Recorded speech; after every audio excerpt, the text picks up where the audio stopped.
जय श्री गणेश। स्वागत है आपका हमारे इस संकीर्तन चैनल पर। 13 जनवरी से महाकुंभ का शुभारंभ हो रहा है, जो कि 26 फरवरी तक 45 दिन तक रहेगा।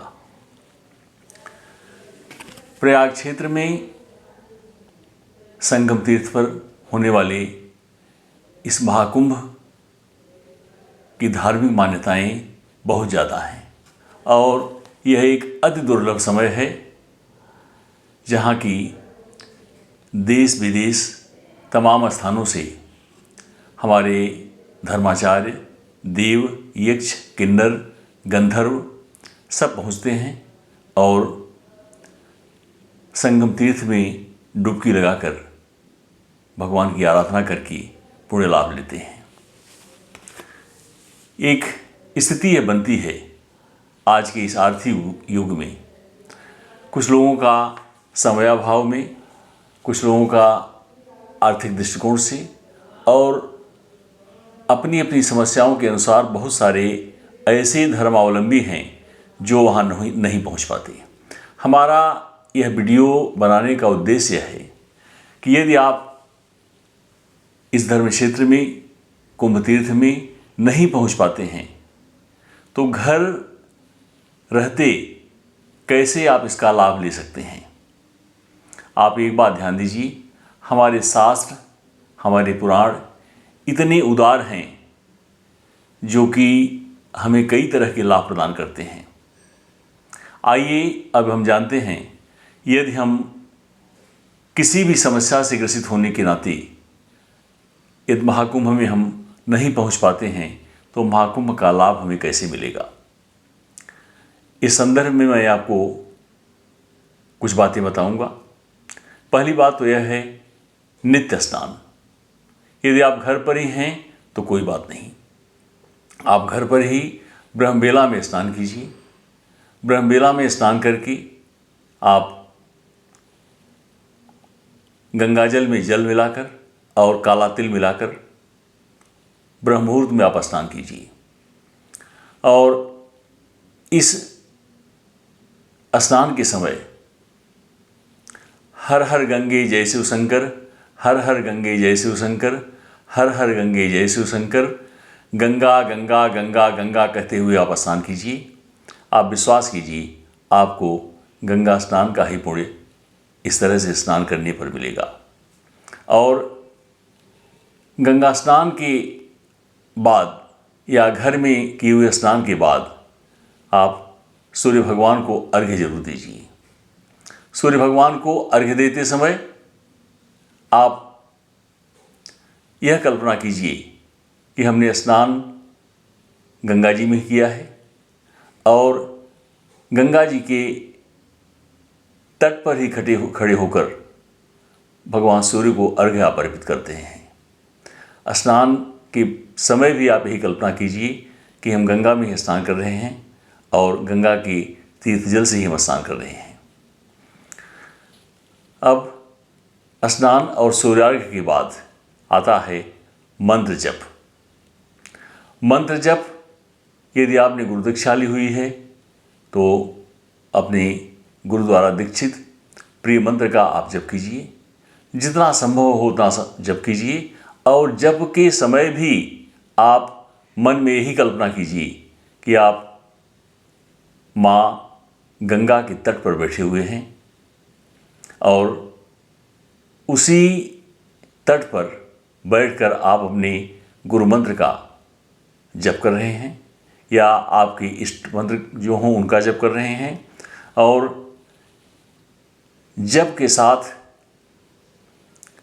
श्री राम जय जय राम या गोविंद गोविंद हरे मुरारे, गोविंद गोविंद मुकुंद कृष्ण, गोविंद गोविंद रथांग पाणे, गोविंद दामोदर माधवेति, जो भी आपको प्रिय लगे वह संकीर्तन भी आप समयानुसार कीजिए। इन सब के बाद चौथा नंबर आता है रामचरितमानस का। स्नान, सूर्यार्घ्य, गुरु मंत्र के बाद आप रामचरितमानस का पाठ, मासिक पाठ यही कल्पना कीजिए कि आप गंगा मैया के तट पर बैठकर श्री रामचरितमानस का पाठ आप कर रहे हैं। श्री रामचरितमानस ऐसा ग्रंथ है जो आपको सब कुछ प्रदान करेगा। यदि पूरे रामचरितमानस का पाठ संभव न हो, यद्यपि मास पारायण के नियमानुसार आप पूरे मास में उसका पारायण कर सकते हैं और बहुत ज़्यादा समय भी नहीं लगेगा। शुरुआत के पारायणों में करीब आधे घंटे, कुछ पारायण लंबे हैं वहाँ 1-8 घंटे समय लग सकता है। मिला जुला कर 40-45 मिनट समय यदि आप प्रतिदिन देंगे तो आपका मास पारायण पूरा हो जाएगा। और मास पारायण यदि न हो सके तो प्रतिदिन आप सुंदरकांड पाठ कीजिए।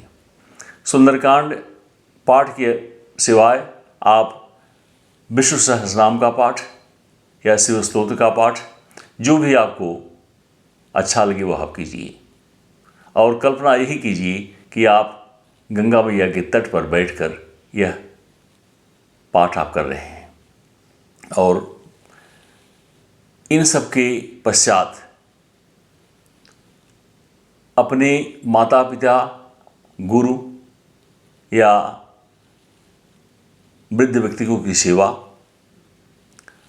गुरु का स्मरण, पंछियों को दाना, गौ माता की सेवा,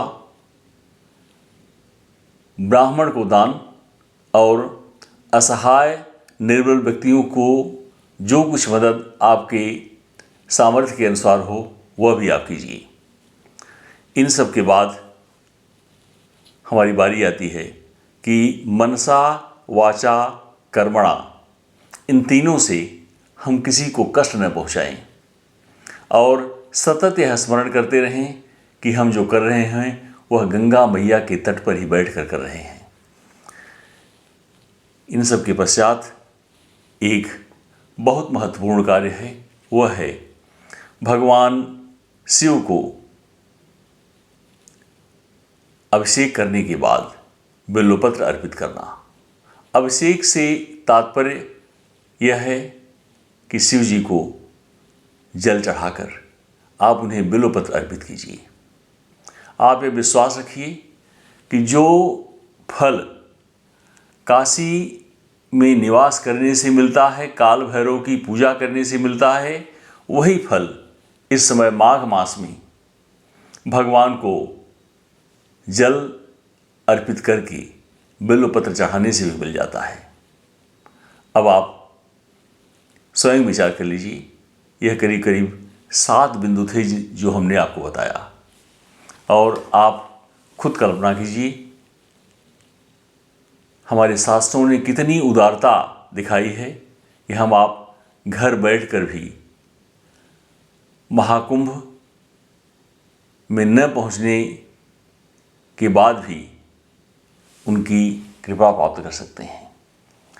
इसमें मेरा आशय यह नहीं है कि आप वहाँ न जाएं, आप जरूर जाएं, किंतु यदि किन्हीं कारणों से संभव न हो तो आप इन बिंदुओं पर विचार कीजिए, प्रयास कीजिए। बहुत सरल है, आपका समय भी नहीं ज़्यादा नहीं लगेगा और कुंभ का पूर्ण फल आपको जरूर मिलेगा। यह शास्त्र की बातें हैं, कोई कपोल कल्पित बातें नहीं हैं। अब 2 बार भगवान नाम संकीर्तन कर लिया जाए। श्री राम जय जय राम, श्री राम जय जय राम। गोविंद गोविंद हरे मुरारे, गोविंद गोविंद मुकुंद कृष्ण, गोविंद गोविंद रथांग पाणे, गोविंद दामोदर माधवीति। जय श्री कृष्ण। हर हर महादेव।